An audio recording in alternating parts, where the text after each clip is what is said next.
Sasha Martinengo. Storming down the pit lane. Weekdays from 12 to 2 p.m. Central African Time on balls.co.za.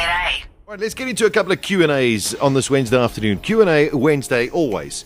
You send your questions, motorsport related, and I will see if I can answer them or give you some advice of what maybe you are asking.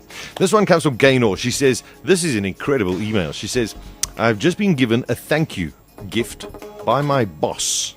Okay, my choice is one of three. A Grand Prix race of my choice, South Africa versus England at Twickenham, or a cruise from Durban first class to anywhere.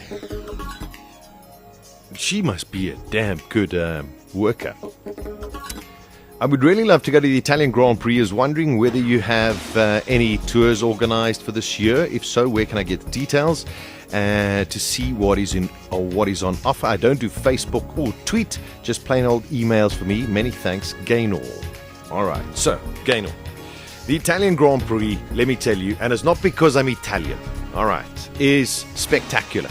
It is incredible. Most people in the world always want to go to the Italian Grand Prix because it is steeped in history, and of course it's in this massive nature reserve. Well, it's not really a nature reserve, it's just a park.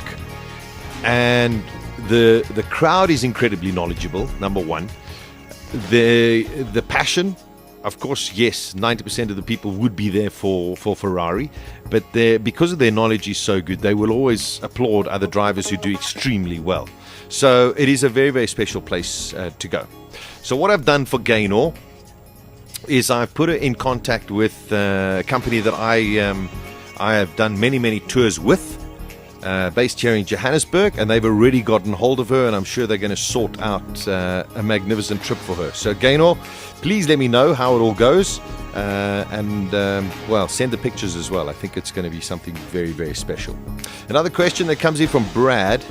He says, this one's an interesting debate. Don't know if I agree with it. He says, would it make for better viewing and more secretive strategy if the F1 teams used the current tires but without the markings indicating the compound?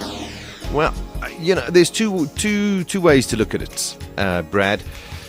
Number one, it means that the guys actually in the pits now have to figure out which tires they are because they don't have markings anymore. And believe you me, when you got 11 sets of tires, you got 44 sets of tires, 44 tires lying around per driver over a race weekend, you might get confused and put the wrong tires on.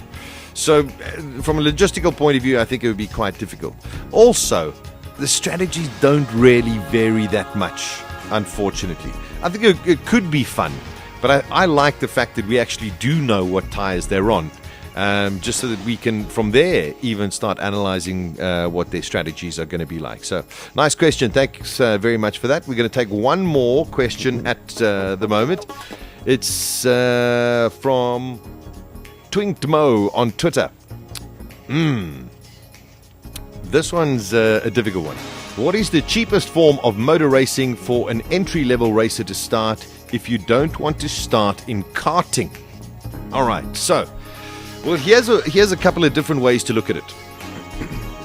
Most probably your regional, what you got to do here is going to regional kind of racing. Tin top racing, I think, would be the cheapest if you don't want to go into karts, which means you don't really want to go into Formula V, Formula Ford, Formula Volkswagen.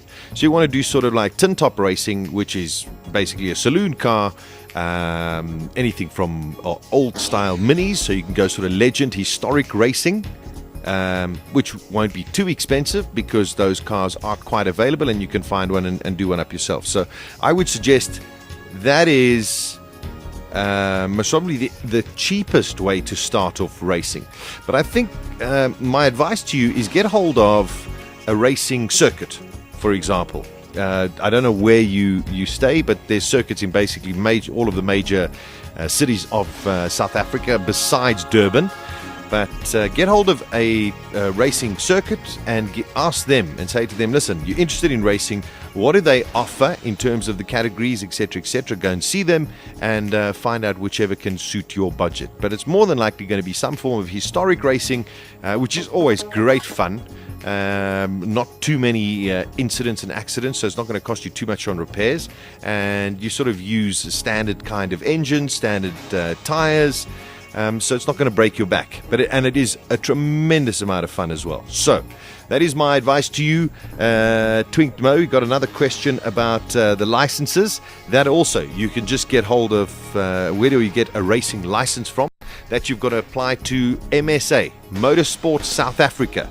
And there will be a set of papers for you to fill out, and then you must probably have to do a whole lot of regional kind of races first, and then you will qualify for your license. So I hope that's helped you out, Twink Mo, and let me know what you're going to be racing in a couple of weeks or months from now.